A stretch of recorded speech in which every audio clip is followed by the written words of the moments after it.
Yes. Cool. Feel free to do that.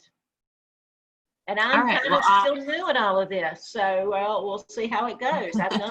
Well, everybody's Zooming these days, so you're going to be just fine, and I got your back, and I'll help, like I said, with the chat and all that. Good. Yeah, if you're ready, let's do it. Let's get rolling, and then I'll let people in as they Right. rise. I tried to send a reminder too, so I'll Yeah. keep doing that.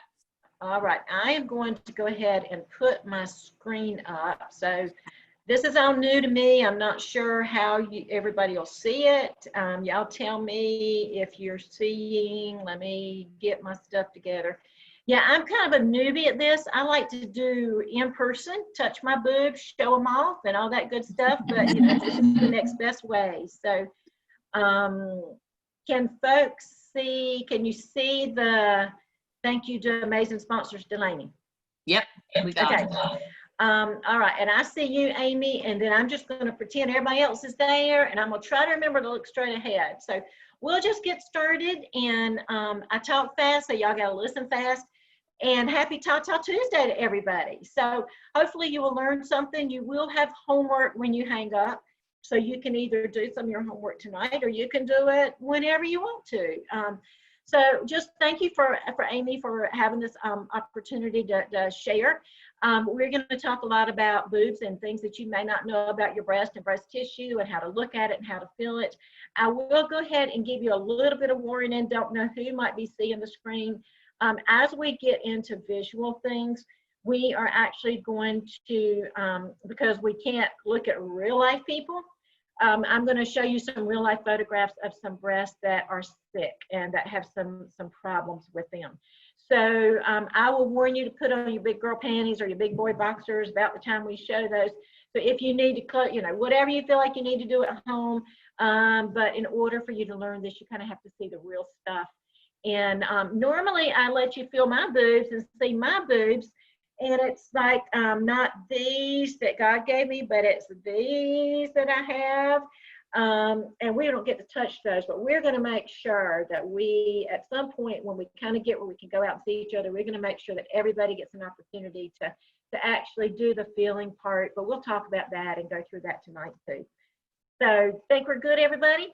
All right, I want to say a big thank you to Delaney Radiology. They have been taking care of my breast tissue for about 20 years now, and that's who I've always gone to. Love them there, and what's happened within the last 6 months is they have become an American College of Radiation breast imaging center of excellence, and they've done a lot of work to make that happen. So they are the only center like that in southeastern North Carolina now, and they have brought me on to do the education with them. So I am thrilled to death to have Delaney, who's been watching my breasts for me and helping me take care of them. They are helping me to help other people now, so I'm thrilled to death about that. So the workshop is called Your Breast, What's Normal, What's Not, and we're going to talk a lot about it, so I'm just going to jump into it. And people say, why do you do this? Well, there are a lot of reasons I do this, but there are really 3 specific reasons I do it. My first reason for doing this is Kim. I want to introduce you to Kim. Kim was a 2nd grade student of mine. I was a 2nd grade teacher for 17 years. And she was one of those students that you absolutely fell in love with. She was just an easy student. She probably knew more than I did many days. But she's one that you fell in love with, and she and I not only became teacher-student friendship, but we also became friends along the way. Watched her go through college and excel, watched her go through high school and excel there. Got to watch her head off to college as she was on a lacrosse scholarship. She was able to go out and play, and very active, very healthy girl. Kim became even more and dear in my life and a big part of my life between her junior and senior year of college.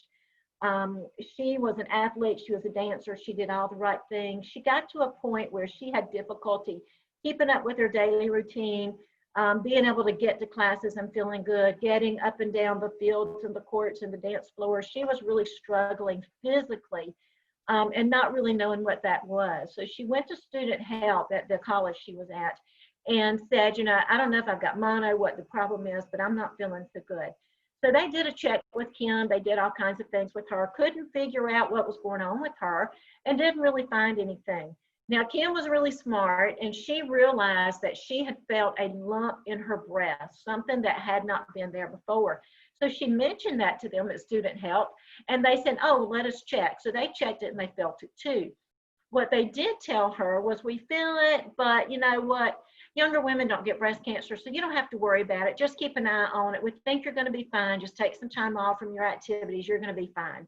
So Kim heard exactly what she wanted to hear. She didn't tell her roommates. She didn't tell her teammates. She didn't tell her mom. She didn't tell anybody about her scare of what's going on in her breast. So Kim goes through the rest of that junior year trying to make it through. And she comes home between her junior and senior year of college not feeling good. And mom notices that Kim does not even look like the same girl she sent off to college. So she says, I don't know what's going on with you, but your big senior year is coming up and you need to feel good. So let's just get you a physical. They take her to get her physical here in town.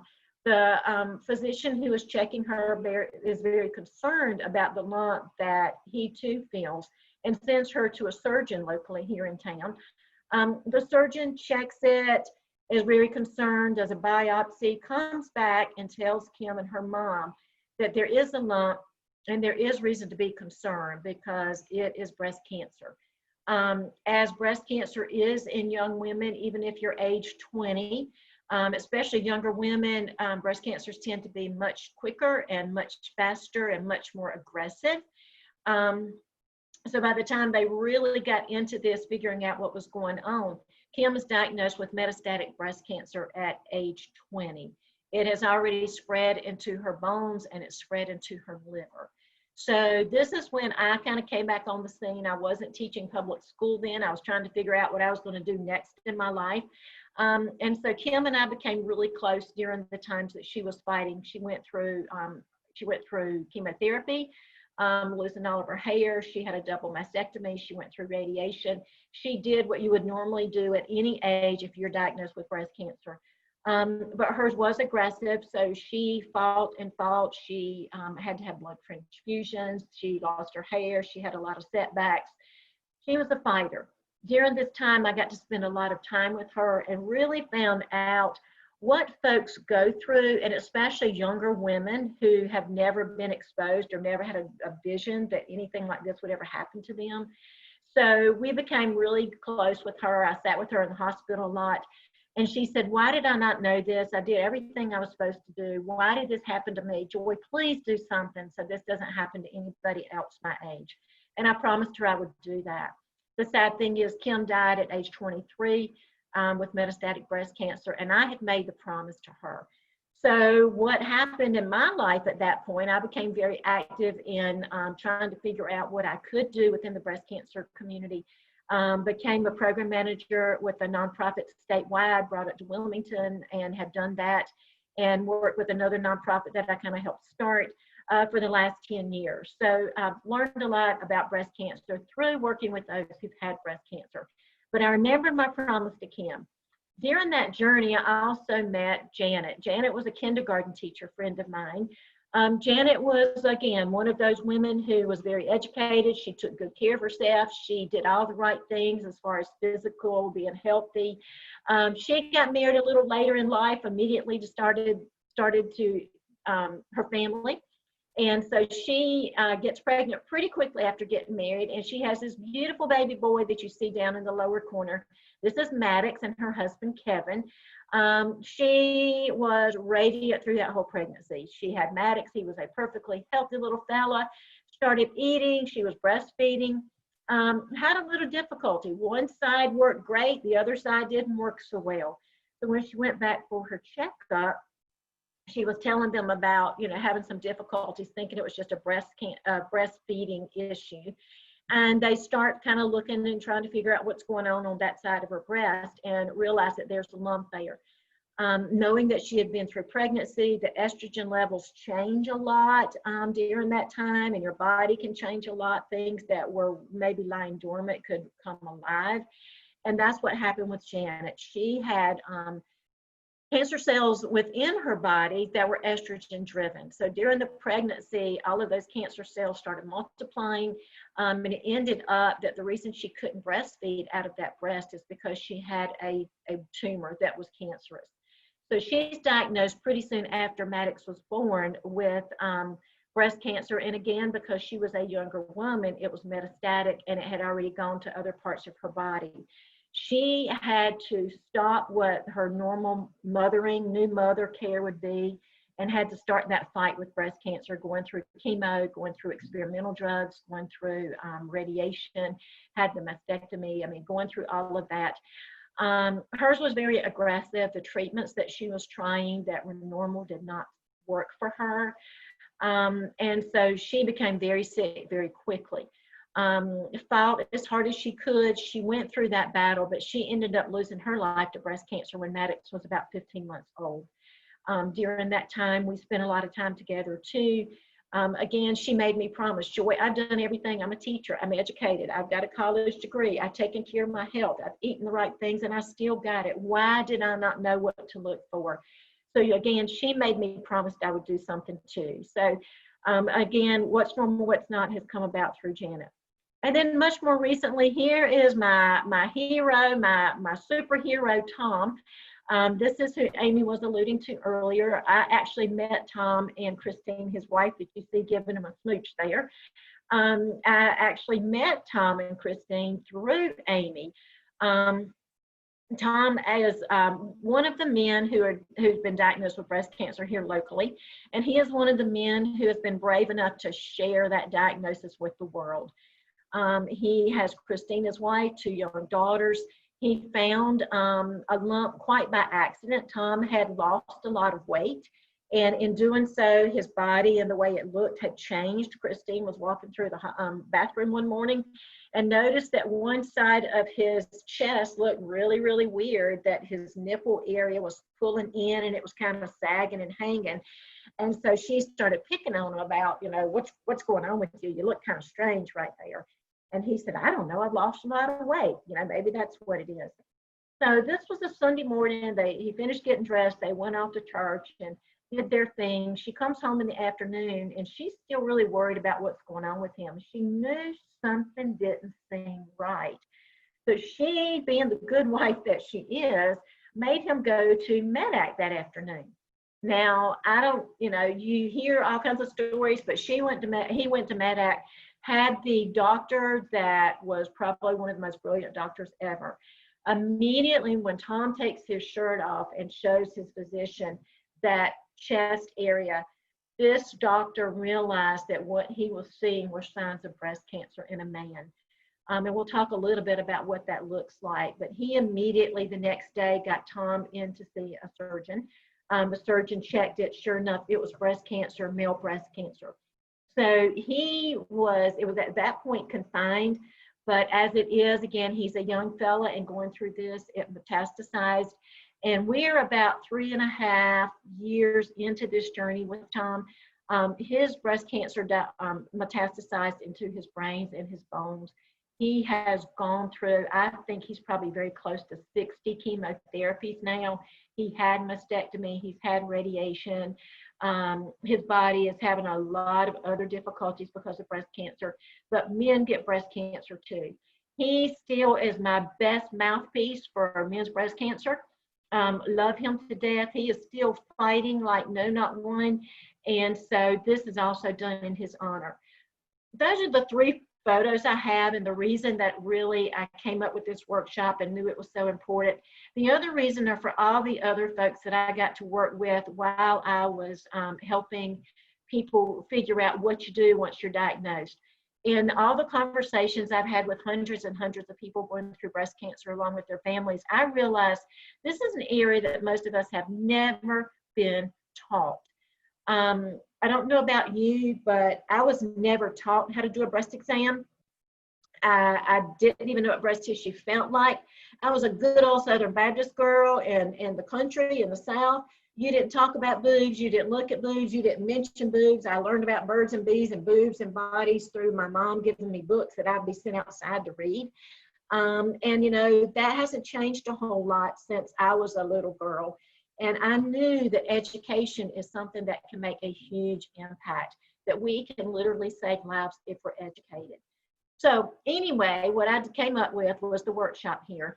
And so what I want for you to figure out and what I want you to learn in this next few minutes is, what is normal? That's the workshop name. What is normal, what is not? And so we're going to find out what your normal is as far as your breast tissue, both for you, your daughters, your husband, your family members. What is a normal breast tissue area and what does it look like?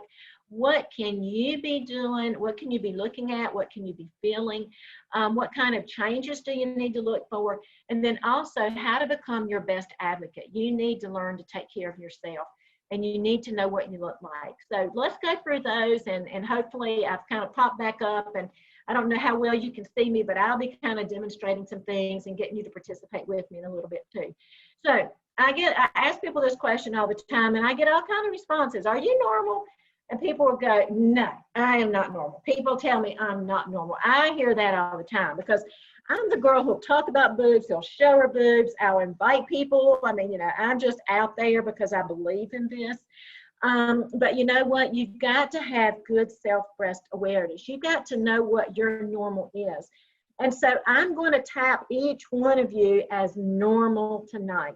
What you have going on in your breast area is going to be your new normal. And you're going to have a baseline now. So one thing you're going to have to do as part of your homework, you're going to have to go and take everything off and you're going to have to get to know yourself. And we're going to talk about how to do that in a few minutes. But you're normal. And the key is if something changes in that normal that you have right now, you're going to know what to do after you finish this tonight. So first thing I want to know and first thing I want to ask you is, do you do self-breast exams? Now, a lot of people will tell me, oh yeah, I do a breast exam.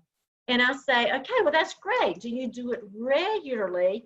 And how were you taught to do that? I don't know about you, but have you seen these? And I'm not sure how well you can see me with my screen, but you might have been given a really cool laminated card. There's some words that tell you what to do. There's some diagrams on here that tell you what to do. You might have been given this really handy dandy little card that says fold, and you fold it in and out. You know what? These are, because I'm a teacher, these are not teaching methods. These are teaching tools.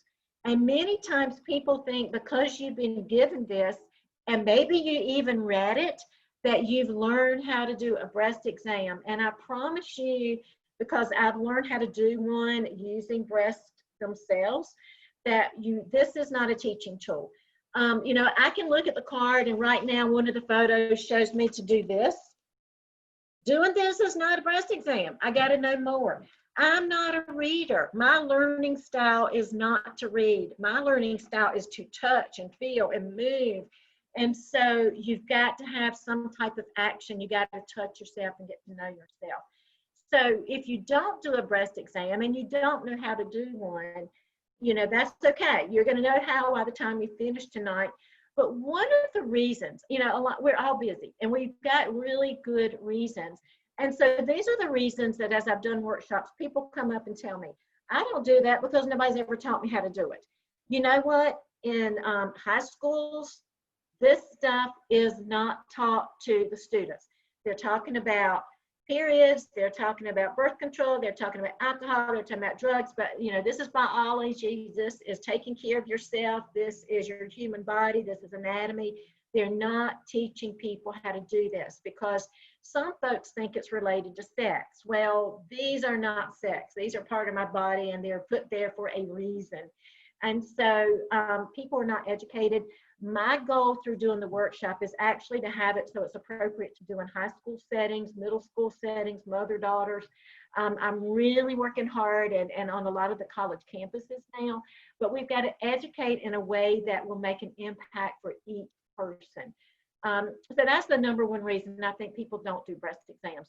Also, time flies. Anybody, 2020, I'm ready for it to get over. I'm ready for 2020 to fly real fast this year. Probably you are too. But, you're supposed to do this at least monthly, fairly regularly. I don't know what month it is. I'm still stuck in March because it seems like time stood still. But a lot of time has gone by and I haven't really been as busy as normal. but it's not something that's been front and center on my mind. I'm still trying to cope. I'm still trying to get things done at home. I'm trying to adjust to a new normal. You know, I still got to wash clothes. I still got to cook. I still got to do other things. I still got to go get groceries and stuff. And so who's got time to take care of yourself? This isn't necessarily a self-care thing. This is a mandatory. It's not a luxury. It's something you need to be doing. But time goes by before I realize month after month after month has happened and I haven't taken care of myself. The picture that you see there of the lemons, I don't even know what I'm supposed to look like. I mean, do I look, am I a thick mess? Do I have red? Am I lumpy? I mean, what am I supposed to look like? I don't know. So we've just never really taken a chance to look at ourselves. And most of us have never seen a whole lot of boobs. I haven't. Maybe the guys have seen a whole lot more than we have, but who knows? So that's another routine. You know, that's another workshop. The big one that I really think is the key to all of not doing self-breast exams is fear. You know, when you do a breast exam, the underlying is you're looking for trouble. You're looking for changes. And I don't know about you, but I'm not real good at always facing my fears. But what we've got to do is know that saying it's not there or ignoring the signs or saying I'm going to watch it and not doing what you need to do, we've got to learn to face our fears. And I think we're finding that out a whole lot in the whole world around us right now. So my plea to everybody is don't look at a breast exam as something I'm scared to do. Look at it as I'm equipped to do this.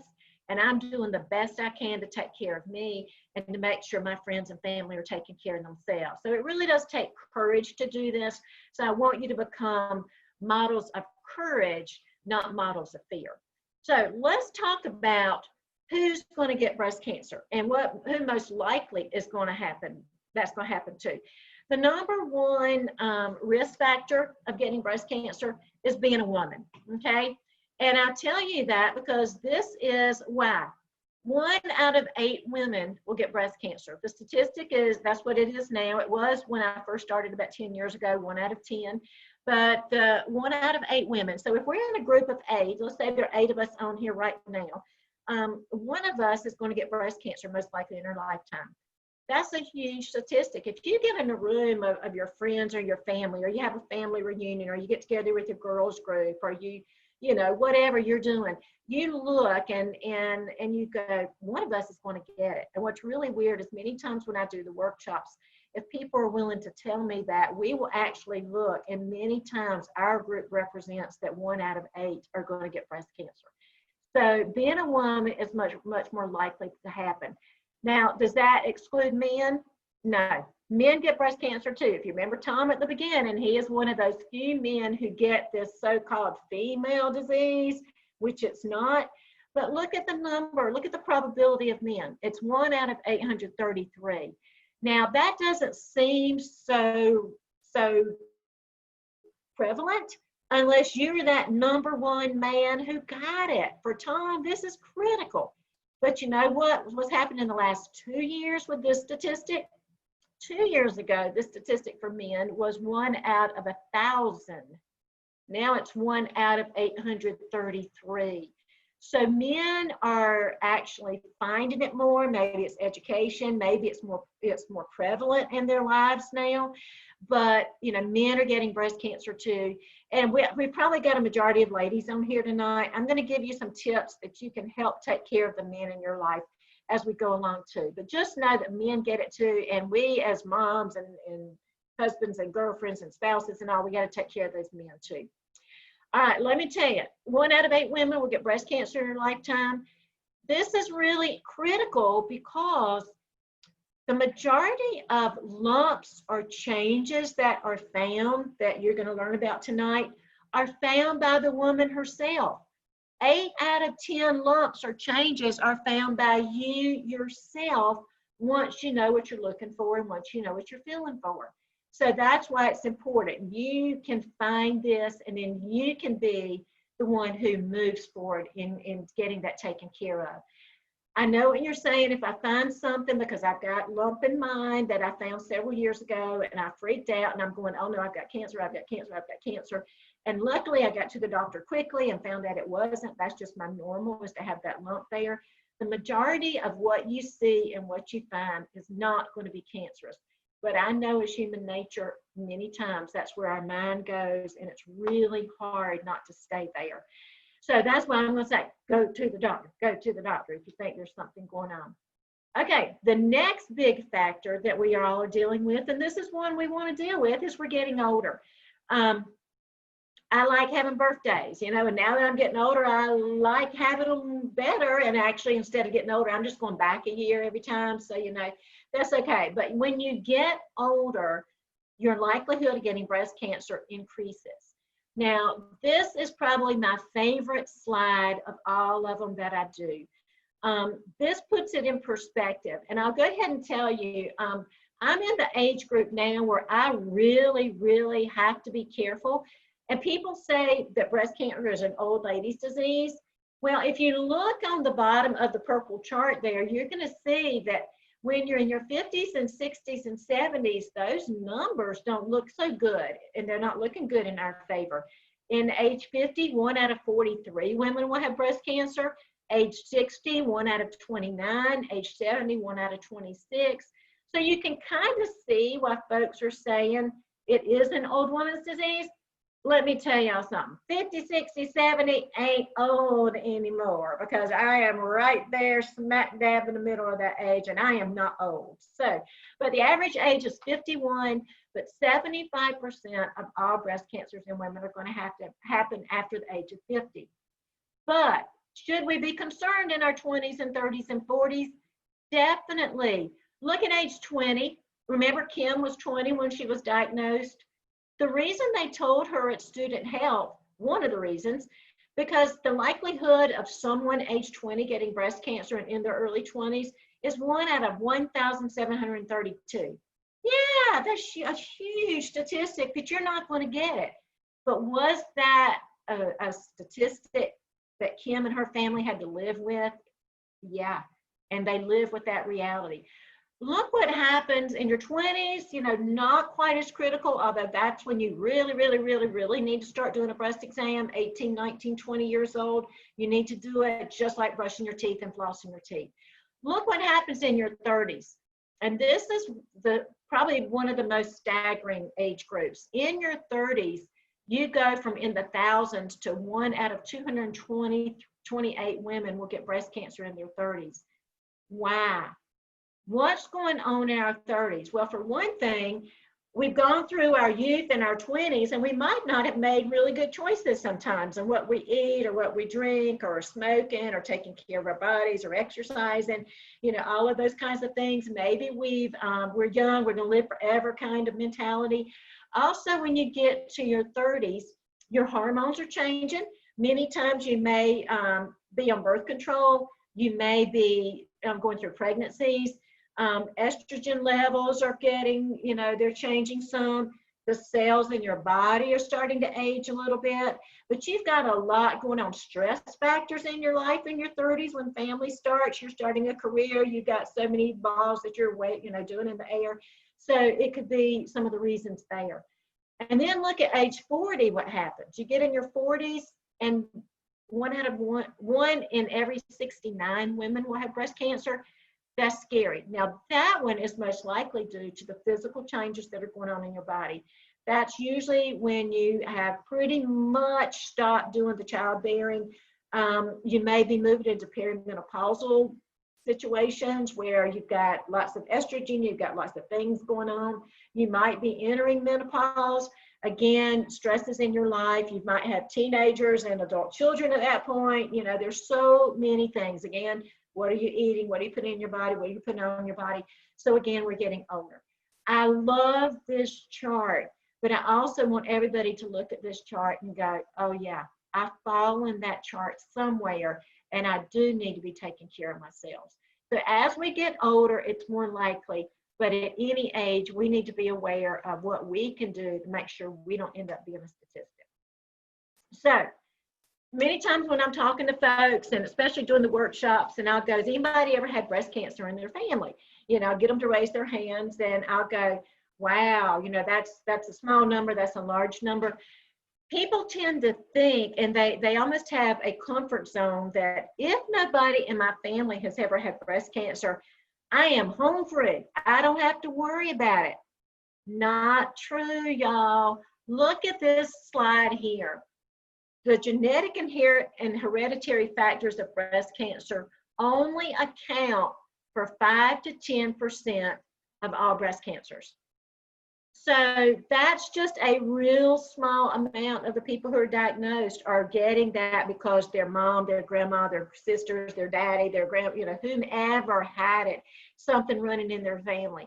Yeah, you hear a lot about it. You hear a lot about BRCA. You hear a lot about it from stars, Angelina Jolie, Beyonce's dad. I mean, you hear about those because people with big, loud voices and lots of money have made that become something that people are aware of. But for all of us everyday ordinary people, the biggest risk factor to us getting breast cancer is going to be the environment we live in and the lifestyles we live. 90 to 95% of every breast cancer, no matter what type you get or what stage you get it at, is going to be caused by what you put in your body, what you put on your body, and what you're surrounded by, and the choices you make of things you do or don't do in your life. So there's a lot that if we take care of ourselves, and I know Amy is the best at being the amen corner on this one, the more you do to take care of every part, every facet of your life, the less likely you are to get breast cancer. But that's not what we're here for tonight. That's another workshop. But anyway, I want you to know that you've got to be careful. There is one thing that's a pet peeve for me. And I really learned this by being on college campuses a lot. I realized that every other person, it seemed like for a while, had their phone in their bra, or they had it in their sports top, or the men have them in their pockets. Y'all, that's one real easy thing you can stop doing that will cause breast cancer. Now, you're not going to hear it on the nightly news. You're not going to read it in the newspaper. But if you've ever gotten your phone and you take out the pamphlet that's in there and you try to get a magnifying glass and read the fine print that's in there, it tells you, do not put your phone on your body. Well, now the surgeons and the oncologists across the world are telling folks, don't put the phones in your bras or against your chest, because there's a whole new set of breast cancers that are exhibiting themselves because the phones are being put there and the radiation is seeping into all of this tender tissue. The oncologists, the surgeons, the radiologists, they can tell who puts phones in their bras. They can tell which side it's being put on, and they can actually tell which way you turn it when it's hanging out in your bra. Don't put them in your bra, okay? Also, men and the girls, you need to tell this to your guys, and I'm not sure you can see it. Where do men put their phones? Front pockets. What's happening to testicular and prostate cancer, especially in younger guys? The rates are going up. Guys are putting it here, tender tissue. Who knows? Maybe this is where we're putting ours, and maybe that's some of the ovarian, and we don't know. The best place to put your phone is off your body. Now, people say, but where do I put it if I have to put it on my body? Most of us are blessed with a good tush, so you can put it in your behind. But I'm a fan of cross pocketbooks, the ones that hang off your body. Don't put them here. Also, I want to tell you, don't put them under your pillow. I found out, especially a lot of younger folks sleep with their phones under their pillow. Well, when you're there, whether it's 6 hours a night or 12 hours a night or whatever in between, that radiation is seeping through that pillow and it's going into your brain. And you don't want it there either. In fact, there are some folks who say, don't even put it on the nightstand near you. So this is a pet peeve. If I ever see you walking down the street or the sidewalk and we cross, I will run after you and I will stop you and we will pull that baby out of your clothes. So don't do it. And actually, part of the flyers you're going to get will be a picture like this for you to share with everybody you know, so that you don't have to be chasing after them like I do, okay? Everybody got it? All right, that's my soapbox. I'm off of it now. Okay, the reason you want to learn to do a self-breast exam yourself is that nobody else is going to do a better breast exam than you do on yourself. You know what? I am 61 years old now, and I've lived with these babies for 61 years. I've gone from nothing there to just a little bit there, but I know them better than anybody, and I spend more time with them, and I bump into them a lot. Not a lot, but sometimes. You know what?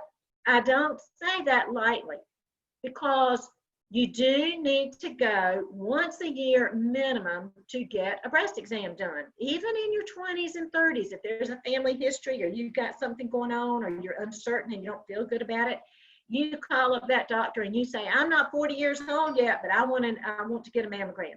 That's your right, and you need to be your best advocate. Nobody's going to do a better breast exam than you do on yourself. Now, I am religious about getting there and getting my breast exam done. I love my OBGYN, and I will tell you, but I have switched. And the reason I switched is love my OBGYN. I've gone to him. I went to him for years and years and years. Even before I got pregnant, he delivered both my babies. He was, girls, he's nice looking. He was young. You know, if I had to go do this stuff, I might as well enjoy the scenery while I'm there. So, but I loved this man. And once I learned how to be a self-breast exam instructor, started doing this workshop, I was really interested to go in and really see how well he was doing on my breast exam. Because the reason I'm going to him, although I'm checking myself and I know what I'm doing most of the time, he's the expert. He's the doctor, and he has been trained to do this. And my life depends on him finding whatever I may have missed. So I go one year.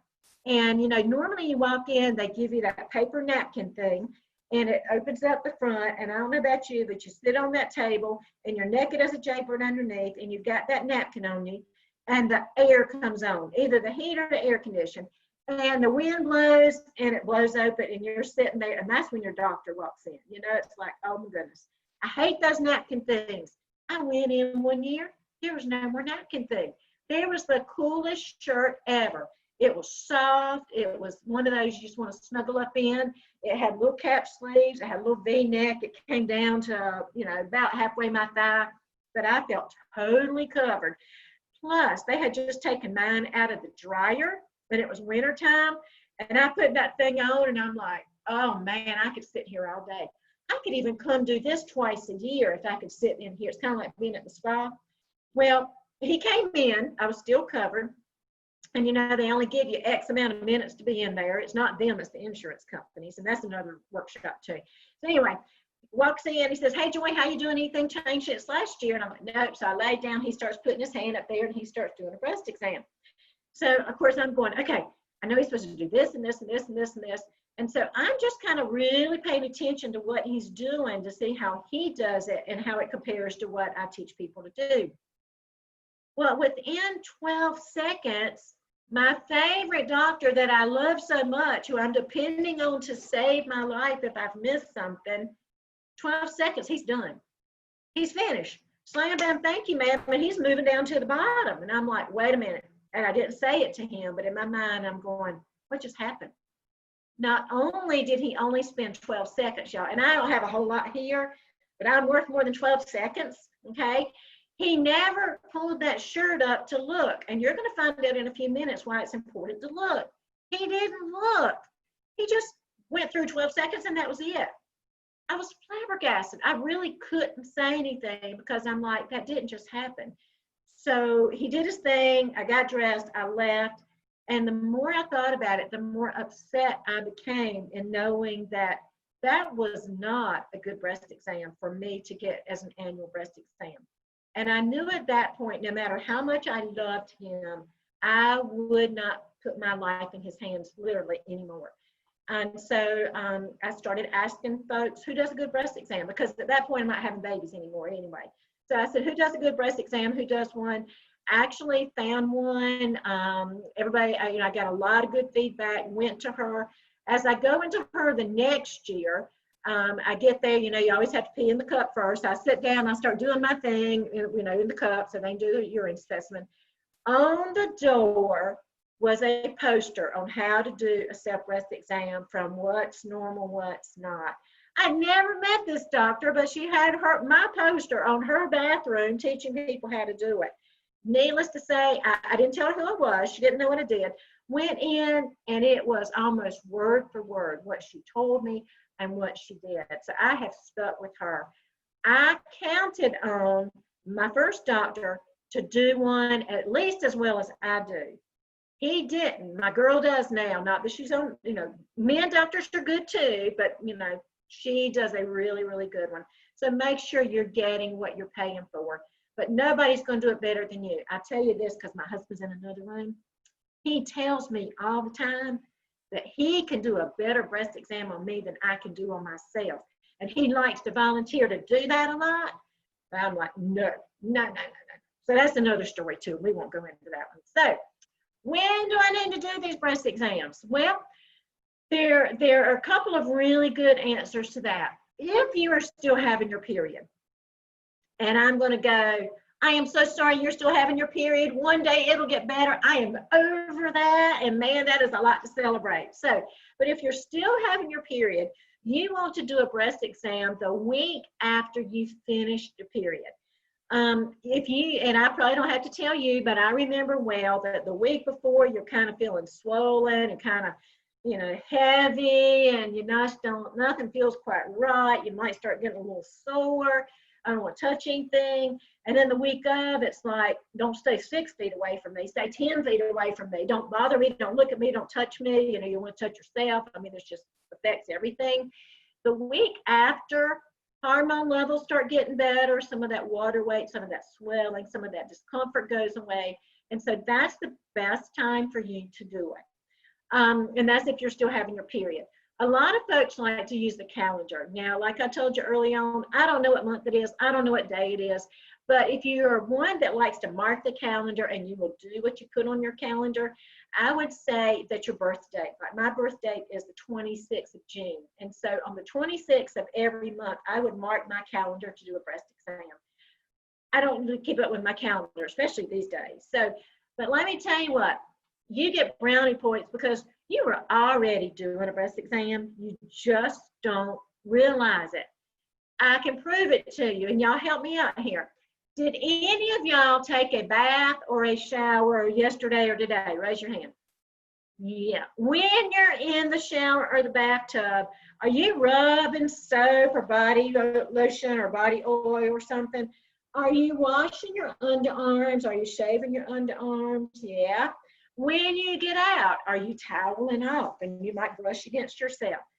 Anybody get out and you put lotions and things on, and you might be putting it all over your body? Yeah. Any of you lay in the bed? You lay on your side. Any of you lay on your stomach? If you've ever laid on your stomach and your phone's in the bed with you, which it shouldn't be, but maybe you haven't gone to bed and put it way across over the other room, have you laid on it and you go, oh, well, there's my phone? Or maybe you've been reading and you wake up and you're on your book. You can feel things when you lay down. Anybody get cold and you cross your arms, or you get mad at somebody and you cross your arms like this? Do you ever reach over and maybe you bump into your boobs sometimes? Anybody ever just kind of sit around and just nervousness, you're playing with your buttons or your necklace or whatever? You are doing a breast exam. Now, you haven't called it a breast exam, but every time you touch them, every time you brush against them, every time you touch them and put deodorant, every time you do that can be an opportunity for you to do a breast exam. And so you're already doing it, ladies and men. You're already doing it. You just haven't had that thought put in your mind, but now good angel here and bad angel here telling you what to do, and you're feuding all day. Now you've got Joy right here in between your clavicle bones, and she's going, do you feel anything? Do you feel anything? Do you see anything? You can hear me all the time because you're doing it in your daily routine. So it's not going to be as difficult to remember to do this as you think it is. So let's get in. How do you do a breast exam? What do you need? Well, you only need 3 things. I said, God wants you to do this because everything you need goes with you everywhere you go. The only things you need to do a breast exam are your breast tissue. They go with you everywhere you go. You need your eyes and you need your fingers. So you can do a breast exam anywhere. You know where one of my favorite places to do it is? In the car, stopping at the stoplights in Wilmington, North Carolina. Virginia, y'all probably have it too. You get to the stoplight, you look, and it goes through cycle after cycle after cycle, and you're sitting there with nothing to do. You might be alone, you're sitting there, you can't drive, it's okay, don't check your phone. Turn your favorite radio station up, turn the music on, and use your time wisely while you're there to feel and do a breast exam. So what if the people beside you think you're crazy? You're saving your life. And just roll the window down and tell them what you're doing, and do they know how? And if they don't, they can call me and I'll teach them how to do that exam. But you got it everywhere you go. It doesn't cost you anything. It's free. It's always handy dandy. So first thing we're going to do is we'll talk about our eyes and our breast tissue. We're going to use our eyes first of all. So what is it I'm going to be looking for? And I know you see it there, but this is my favorite sign that I show you. What does that sign say? Everybody read it to me. It says change. You are looking for change. Remember, I told you that part of your homework tonight is going to be, or tomorrow, whenever you can get to it, you're going to take everything off. You're going to look at yourself. You're normal right now. You're going to be looking for changes. And you're going, what kind of changes am I looking for? We're going to get there.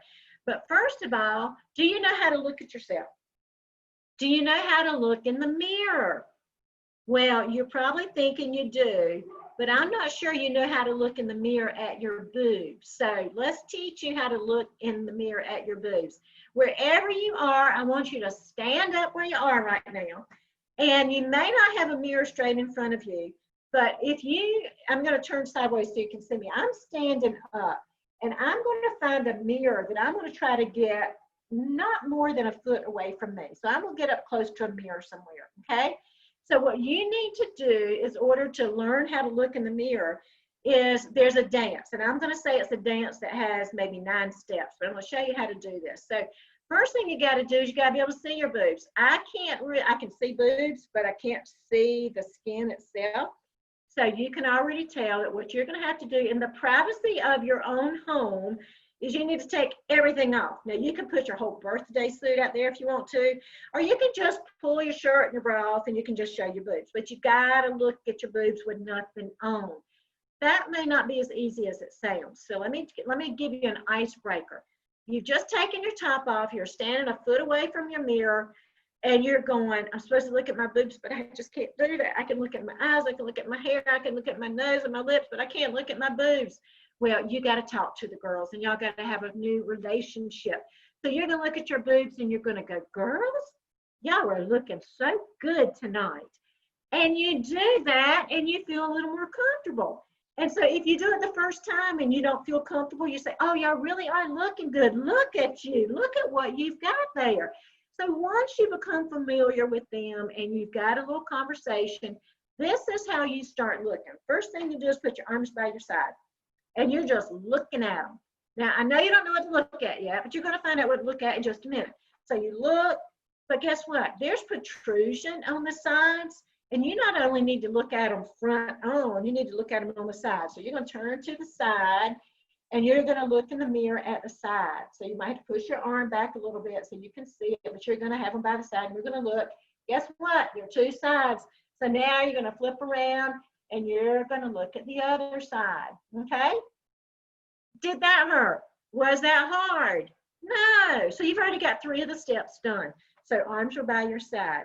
Now here's the next 3 steps you're going to do to look in the mirror. I want you right now to look at your boobs. And while you're looking at your boobs, I want you to put your arms up over your head like you're trying to touch the sky. When you did that, what did your boobs do? They went up, they changed positions, they appeared.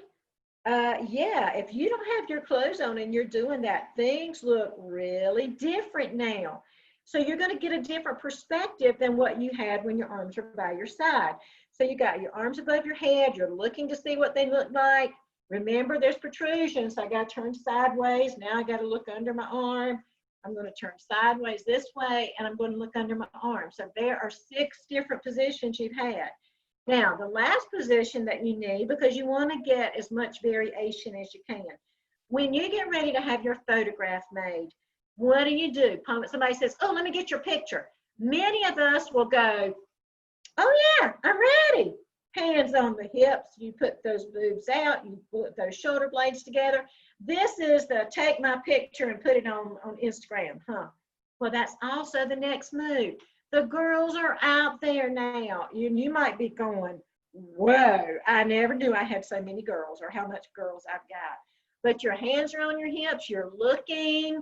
You might even do a little bend so you can look, but there's some protrusion, so you gotta turn sideways. You're gonna turn sideways again. So there are your 9 steps on how you look in the mirror. And now that you've done that, you celebrate that you've done that, and then you sit back down and you go about your business. But I want you to just sit back down and let's find out, now that you know what you're looking for, or how to look, what are you looking for? Now, here's where we get to a point that it'll get a little dicey for some of you. This right now is just an infogram of the changes we're going to talk about that you're looking for. I actually will be sending Amy this flyer so that she can get it to y'all.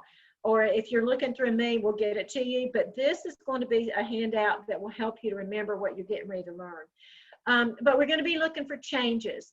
So let me tell you, put on your big girl panties, because what we're going to do is talk about different parts of your breast area. And then I'm going to show some real life pictures of breasts that are having these conditions that are concerning. So just a heads up to warn you in case you need to do something with your screen. So let's talk about the changes in the breast tissue. First thing we're going to talk about are nipple changes. Now, I know that nipples are not something you normally sit around and talk to with your girlfriends. I do that, and I've gotten real comfortable with it. So let me help you be comfortable. I want everybody to say the word nipple, because that's kind of a funny word. Everybody say nipple. Nipple, nipple, nipple. Okay, we've done it. It wasn't so hard, but I want us to talk about nipples. This is probably in your biology class. You never learned anything about nipples, and they have a whole personality of their own. Let me just tell you some things you may not know. If we were, and we are rated G, we are not going to get in trouble by showing too much, but if we were all doing this workshop tonight topless, and we all were showing our boobs, every one of us would look, and our breasts would look different, and all of our nipples would look different from each other. Just promise me it's true. You know, you can look at somebody else later. But nipples can be different sizes, different shapes. They can be actually different colors. They don't even necessarily the same shape or size or color on your own body. They may not be symmetrical or look exactly the same.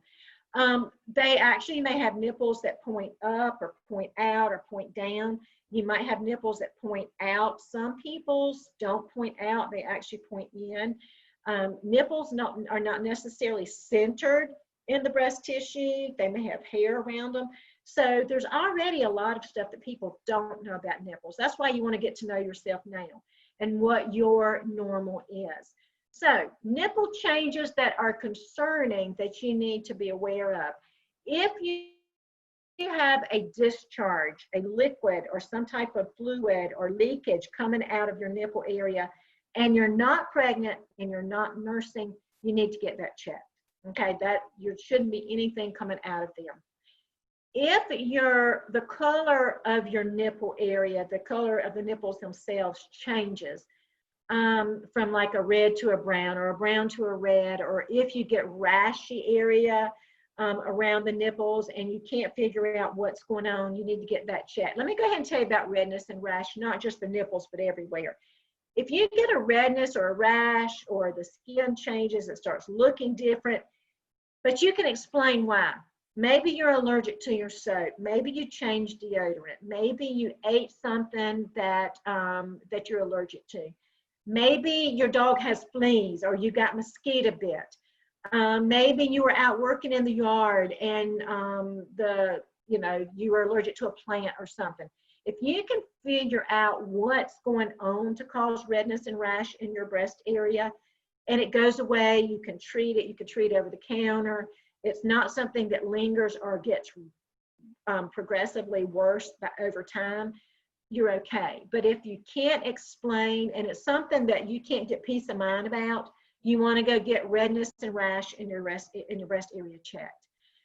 The other change that you need to look for in nipples, most nipples are outies, but if your nipples start pulling in, or if the shape of the nipple starts pulling in, you're going to want to get that checked. Now, if you are an innie and your nipples are in and they start poking out, and that's not normal for you, you want to go get that checked too.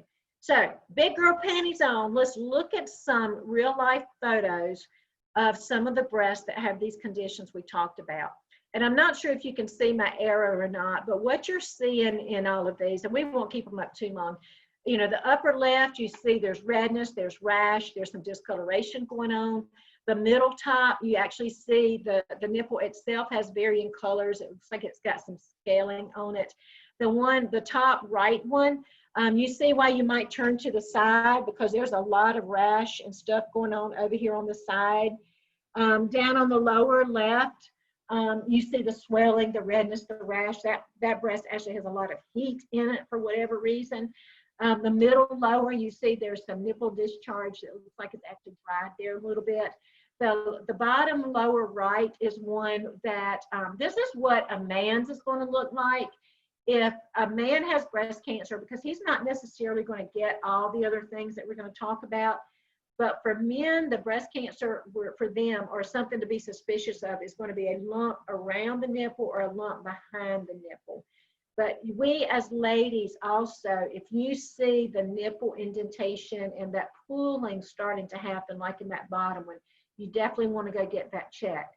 However, you know, it's never a clear line. If you've lost a lot of weight, if you've been nursing, you know, if you're just in breast development as a young woman, it may be something related to that. But again, my suggestion is, if you're ever in doubt, go get it checked out.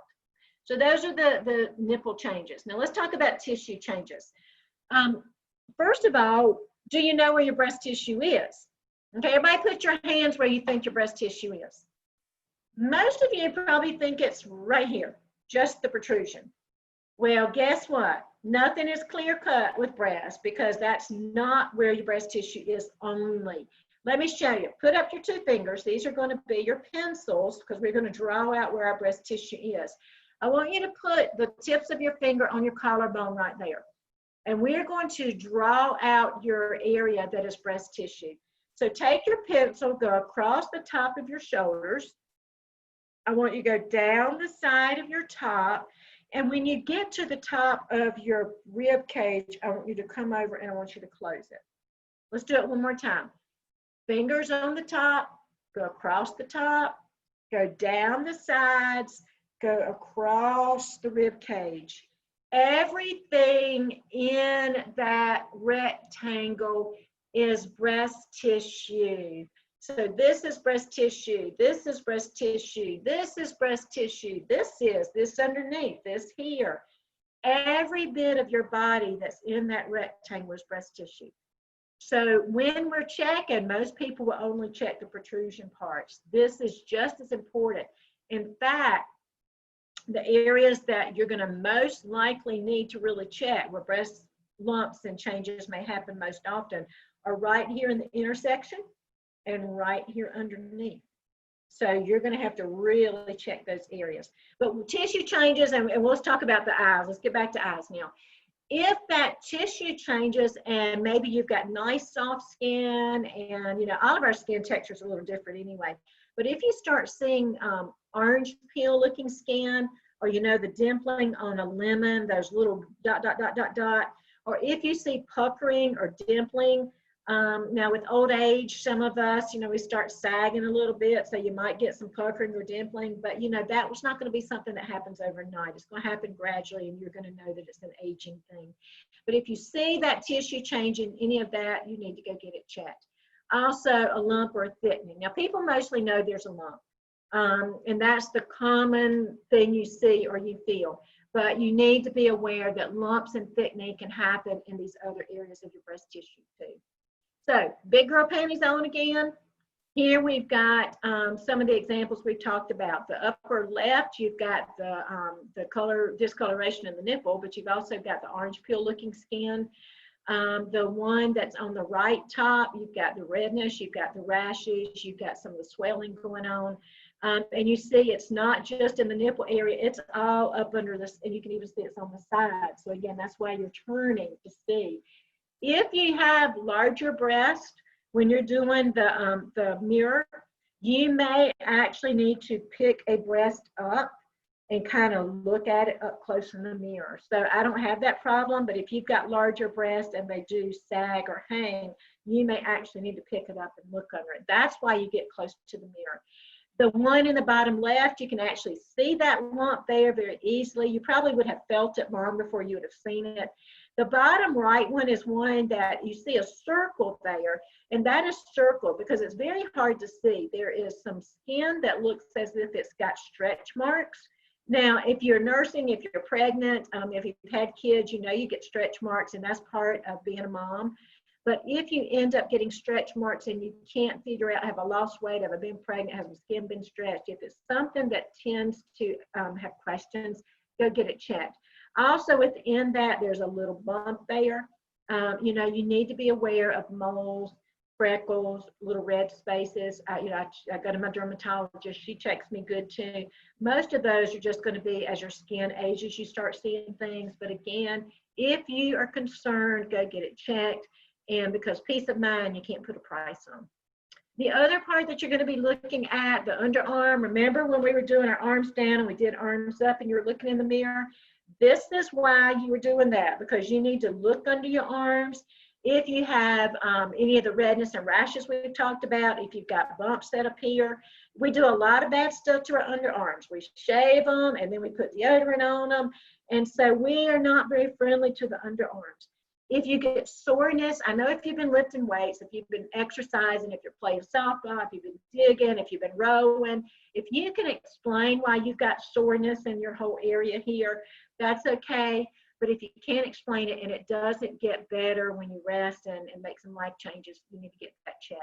And then also swelling going on. So those are the underarm changes you're looking for. Here are the real life photos. Again, underarms all look different, just like our fronts do. But again, be really knowledgeable about what's going on. If you sweat a lot, and especially in the summer, I sweat a lot in the summer, I may get bumps like you see in that lower left one, but it's because I've sweated so much and the pore has just gotten stopped up. But I always keep a good check on my underarms, especially in the summertime when I am sweating and outside more. Other changes that you need to look for. Do you know you're perfect just like you are? You're absolutely perfect. But that doesn't necessarily mean your breast tissue is always symmetrical. Even when you're normal, you might have one boob that's bigger than the other. You might have one that's higher than the other. So it doesn't mean your shape and size is going to be exactly the same just because they're not necessarily going to match. But one thing you need to look for, that if the size, if there's a change in size or a change in shape. Now these pictures are kind of rough too, so but again, these are very extreme situations. You're not going to wake up one morning and you're going to be looking like any of these. This is a gradual process, although it could happen in 2 or 3 days if it's something really rough going on. But remember when we talked earlier, the majority of things you see and the majority of things you feel are not going to be breast cancer. There's so many other things that can make those breasts sick. But again, these are the visuals that you're looking and going, that might be something I want to get checked, okay? So a couple of other signs, and I've actually learned these from breast cancer survivors themselves that I did not know about, and you really don't hear about them much when you're reading and learning this stuff. If you have an itch in your breast area, there's nothing to see, there's nothing to feel, there's not a bump, there's not a lump, there's not a bite. It's just an itch, you can't find out what's going on. If you have an itch that you can't figure out, you need to go get that checked. That's the sign of inflammatory breast cancer that's happening from the inside of your breast and kind of working its way out. And so you want to be really careful of an itch that you can't explain. Also, a stinging may go along with that itch. Also blisters. Now we live, a lot of us living at the beach, we get out in the sun, we think we have to put our sun care skin on, or y'all know what I'm saying. And you get blisters, you got sunburn, but you know what? There can be other blisters that appear. And so if you get unexplained blisters and they don't go away with topical medicines and stuff, go get those checked too. So that's what we're talking about. Oh, let me give men a little bit of time here too. Ladies, you got to keep your eye on your fellas. You got to keep your eye on their breast tissue too. I do the workshop with a lot of men in it too. I want them to see too. And like I said earlier, that if men get breast cancer, the majority of it's going to be nipple related, beside it or behind it. If men get breast cancer, they will have to go get a mammogram, just like women do, and they will find enough tissue to squish in there. They would have a mastectomy, they would have chemo, they would have radiation. They go through everything that a woman would go through, but they don't have to have the reconstruction, or they don't choose to have reconstruction. So you need to be on the lookout. You need to be looking for changes in yourself and also in the guys in your life. So be sure they know that. All right, I'm a teacher. You got to have a test. What are you looking for? What was that big, broad word that you're going to be looking for in the mirror? And you're going to make sure it's going to be different than your normal. You're going to be looking for change. Y'all are so smart. Y'all know that word. Change will be your key word forevermore now.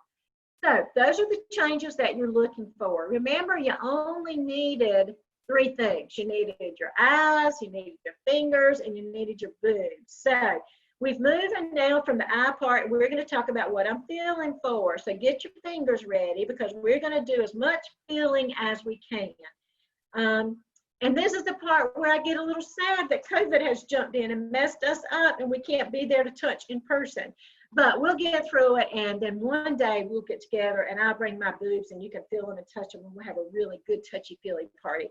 But same thing, what am I feeling for? You're getting used to touching yourself now. You're getting used to looking at yourself.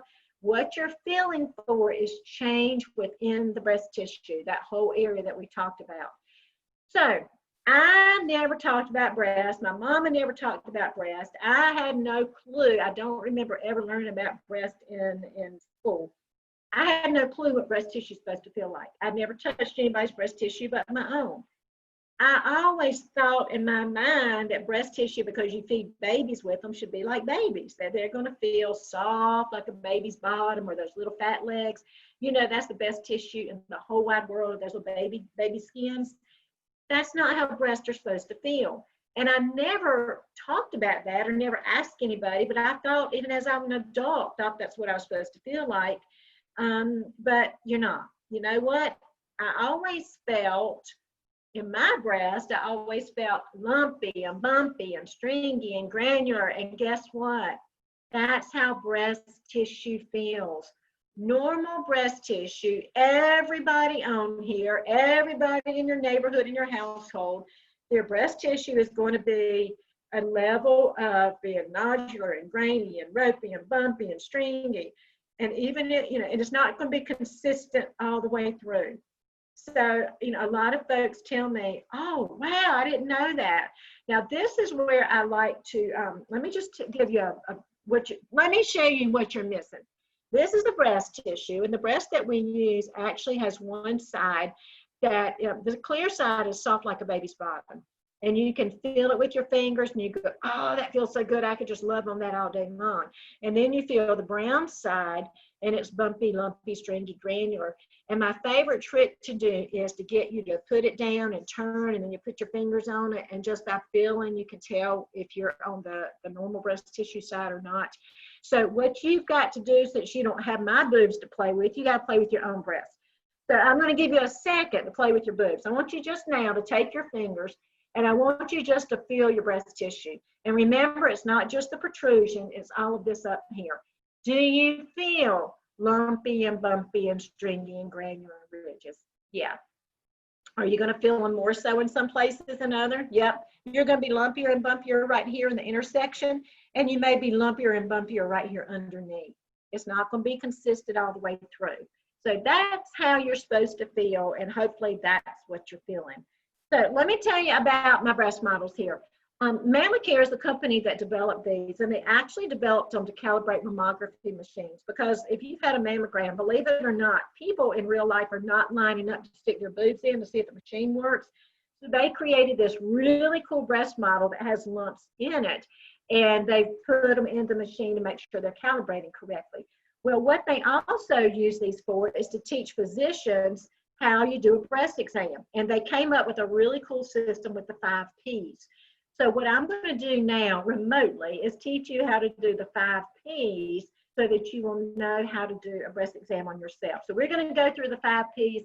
Remember, I was a 2nd grade teacher, and so I'm not going to use the big words. We're going to break it down and make it really simple. So y'all ready to start the Ps? The first one is perimeter. You've already learned perimeter. Where is your breast tissue? Remember, everything in this rectangle. So you've got that when you know where your boobs are. All right, next thing is the second P is palpation. Now, palpation is a big grown-up word, but all it means is touching. You're going to touch. And I want everybody to put these 3 fingers up. It's the fingers that if you were a Girl Scout and you had to say your pledge, you use those 3 fingers. In fact, while you've got those fingers up, let's make a little pledge. I want you to repeat after me. I promise that after tonight, I will always do a breast exam. All right, now you promised, Amy saw it, I saw it, I've got your contact information, you got to do it because you promised, okay? Now, these fingers are also important for promising, but what I want you to do is take a look at the pads right behind the fingernails. That's the part that you're going to be using to touch your breast with. Those little pads on all those 3 fingers on each hand, they are so sensitive that if you were blind and you had to learn to read Braille, and here's my Braille card, you could actually, you know, if you're blind, you can actually use those pads and those little dots that you see on the card. I don't know if you can see them, but if your pads are so sensitive, they can feel those little tiny lumps there. So if it can feel that with precision, these pads can certainly feel lumps in your breast with precision too. So here's what we're going to do. I want you to stick one hand out, and let's just pretend it's your boob right now. We'll get to our boobs in a minute, but put that hand out. I want you to take those 3 fingers, and I want you just to lay them on top of your hand as if it was breast tissue. So now I want you to make little circles about the size of a dime. So it's just going to be little small circles. So that's how you're going to touch, okay? When you touch your breast tissue, you're going to be making circles about the size of a dime, and you're just going to, that's palpation, that's touching. Now keep doing that because we're going to move right on into the 3rd P, which is pressures. Now I'm doing this, and you can see I'm doing it, and everybody stop for a minute and just do those little circles on your breast. Okay, I will tell you that for many folks, it's easier to do opposite hand on opposite breast. So right does left and vice versa. It doesn't necessarily have to be that way because you may be hand dominant and it might be easier another way. But anyway, put those pads back on the breast tissue, and you're making little circles. Now remember, we have protrusion here. And so I can do little light circles all day and I just don't feel anything. But we've got protrusion, and remember, we're looking and we're feeling to see if we feel any lumps or anything that's different than the tissue around it. So we got to do pressure. So you can do light pressure, and you probably don't feel a whole lot even on your hand if you're doing it. But now I want you to do a medium pressure on your breast. Do a medium. You're still doing those little circles. So, you know, anywhere you want to, just do a medium circle in some of your breast tissue areas, just so you'll get used to doing that. But I'm doing little dime-sized circles. Do you feel more when you're doing it medium? But I'm still not pressing really hard. And so I need to do a deep pressure. It's almost like you are pushing down really hard to the point that your fingers may not feel really good. But you're going to continue doing those little circles, and you're going to do them deep. Now you can feel deep within your tissue. I will tell you, I don't have a lot of protrusion, so I really can feel it. I can feel pretty much it feels like all the way to my back. If you've got larger breast tissue, you may not be able to push hard enough to be able to feel it, but at least for some depth of your breast, you're going to be able to feel deeply. So basically, put your hand back up. You're making your circles. And on your breast, you're doing light circle, medium circle, deep circle. So it's like light, medium, deep. Light, medium, deep. And I have to say it to myself to remind my fingers. You want to stay in that one spot and do 3 different pressures. Make sense? All right, hold on with me because we're almost there. Let me come back to that one in just a second.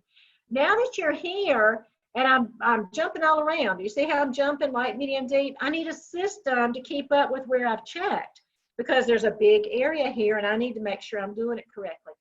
I will tell you that to check it all at one time doesn't work for me because it's hard for me to find a chunk of time that I can stay focused on this whole area. So what I like to do so that I'm always constantly being aware of my breast tissue is I like to break it up into pieces. Like I might say, okay, I'm going to do a check and I'm just going to check the chest area here. Or I might say, I'm just going to do my left one tonight. Or I might do the right one. So for me, I don't have to always do the whole thing just because of time. But what I do need to know is I need to have a system. You've got a system. Any of you ever cut grass before?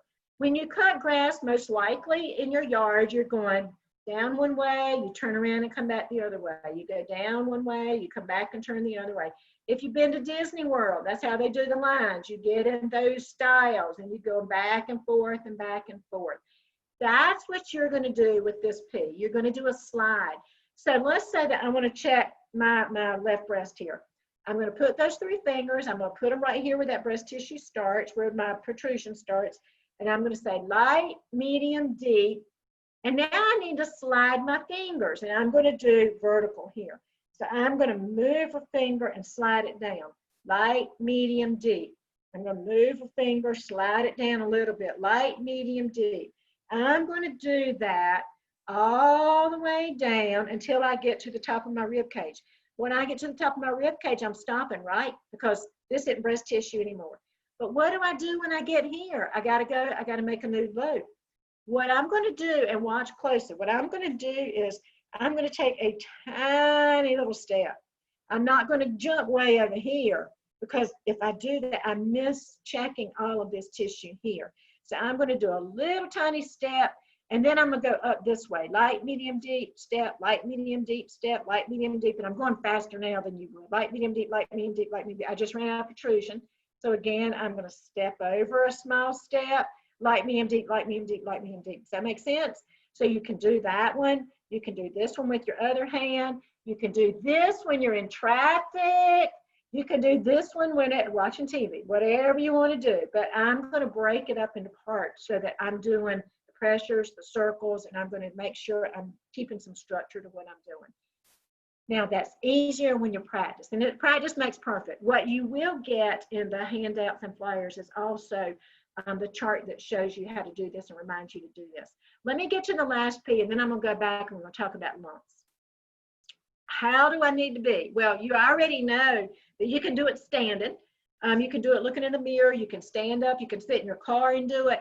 You also want to lay down sometimes to do it, like you could get in the bed or you could get on an exercise mat or something.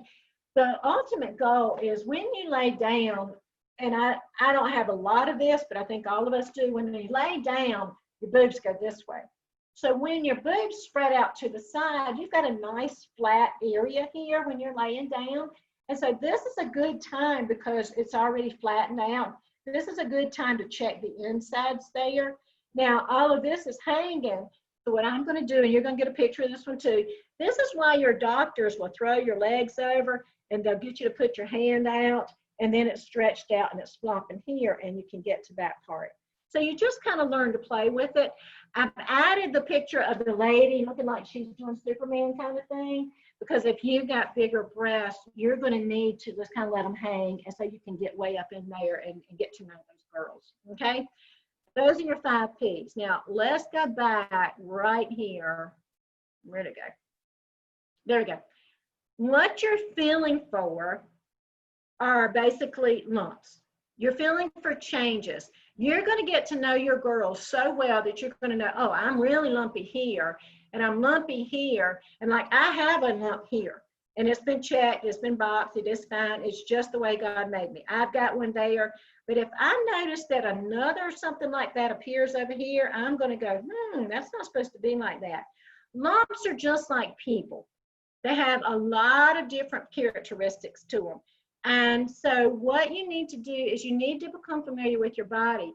And the questions, and this is where my breast model comes in so handy, because we've got a variety of lumps, and we go through and we get to know the lumps. But a lump can be big or small. It can be hard or soft. It could have margins, or it could have a shape to it that's very discreet. Lumps can be movable, or they can be stationary. So there are a lot of things, and that's why doing a breast exam with your fingers is so important to use the pads, but it's also very uncertain. You're not going to be able to press hard enough to feel everything. You're not going to be able to feel everything, because sometimes things that are going on are happening so deep in the breast, you're not going to be able to feel them. But your physician may or may not, but a mammogram will feel stuff. So I can take care of what I can take care of. My OBGYN or whoever does my mammography for me, no, my mammogram for me, they can look. But this is where now you say, oh, I need to get my mammogram. And the 3D is what you're going to get. But that's going to be able to do it and see what's going on inside. Are mammograms foolproof? No. But if there's something going on and things don't feel right, you can also get a scan done. And so people ask me this all the time, and this is, I'm throwing it in. We're almost finished. But I'm throwing this in because people have implants sometimes. And they're going, well, how am I supposed to feel because the implants are in the way? Or some folks, especially who've had implants for a while, don't go get a mammogram because they're scared when they put the pressure, it's going to bust it. So you know what? There's no excuse not to get one. You can actually get an ultrasound, and you can ask for that versus getting a mammogram if you're scared that's going to happen. But my number one question for lumps is, does the tissue feel different than it usually feels? And does it feel very different than what's right around it? And I tell you what we're going to do. We're going to make a pact that when we can actually all get back together again, and I can bring my 40 sets of breast models, we're going to play with my breast models and let you actually go through and feel, because I think, and Amy, I think will say amen to this too, these are critical to knowing what breasts feel like. Now, if y'all want to play with each other's in private, go ahead and check some other real life ones. That's a party that we're going to have on your own. But those are the things you're doing. So let me ask you the question, because we are almost done now. What is it I'm feeling for? I'm feeling for lumps. I'm feeling for things and what might be different than the tissue around it. But what was that big fancy word? I'm feeling for changes. So changes is the whole thing. You've got to do this. It won't take long. Probably takes, the workshop itself takes a whole longer than what it's going to take you to do it. But it really is critical. And we're doing this because there's so many folks. Y'all, if you have something and it gets checked and it is deemed that it's cancerous or it says precancerous or whatever, the sooner you get something done about that, the larger, greater the chances are you're going to live. So you don't want to wait and put it off and put it off. If there's something going on and it concerns you, even if you don't see it or feel it, go get a test, go let the doctor test it, go get a second opinion. You've got to be your best advocate, but you've got to take care of yourself. Get there soon, because you've got a great life ahead of you if you get it early. If you let it go too late, so many things cannot be done. So that's what's normal, what's not. Remember, you all have homework. You got to go get to know yourself, get to know the girls. You're looking good tonight. Get to start feeling yourself. I'm going to get the flyers and stuff to Amy. Also, I love to do the workshop. This isn't the ideal way of doing it, although this is better than nothing. So thank you, Amy, for doing this tonight. If you want to get in touch with me, if you've got questions, if you want to talk about it some more, if you've got groups, my contact information is there, my email address, my phone number, I text to. Another really easy way to keep up with what's going on Facebook, I've got Joy Wade and I put my stuff on there, but there's also a What's Normal, What's Not Facebook page. And Delaney and I have made a lot of videos and a lot of things, and we'll be making a lot more of those. So those will be put up regularly on our site and the Delaney site. And then I've also got a lot of Tata Tuesdays that I've done for the last 2 or 3 years that are on my Facebook page that you can go and look. So if you need anything, if you've got any questions, you can get in touch with me, you can get in touch with Amy. My thing is you be your best advocate. Take care of yourself. Don't let any of this scare you, but just know that you can take care of yourself so you can take care of others after you take care of yourself. So that's what I got for you. Oh, Joy, Joy, Joy. Your mama named you Joy for a reason. You know, I think she called me Big Mouth too. Oh my goodness. I mean, how many times have I been in this workshop for you? And I learn every time. And it's just such a great reminder because I know I'm cheating so many times, and I know you get mad at me. No, we'll never get mad. We always just encourage to get back on track. It's like diets or anything else. We fall off the wagon, we get back on. Do I do it religiously? No, but I do it more than most people. Just because I did it tonight, I'm good for the month. Exactly.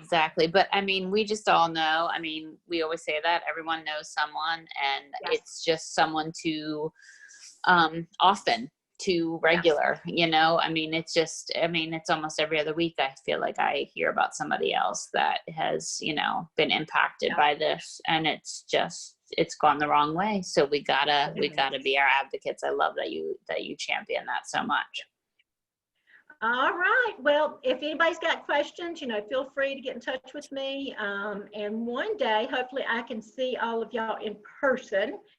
Even if we have to go outside somewhere, we'll just put stuff on a table and get together. But thank you so much for the opportunity, Amy, and everybody take good care and give me some feedback and let me hear from you. Thank you, Joy. All right. Y'all have a wonderful night. Thank you. See you next time. Thank you.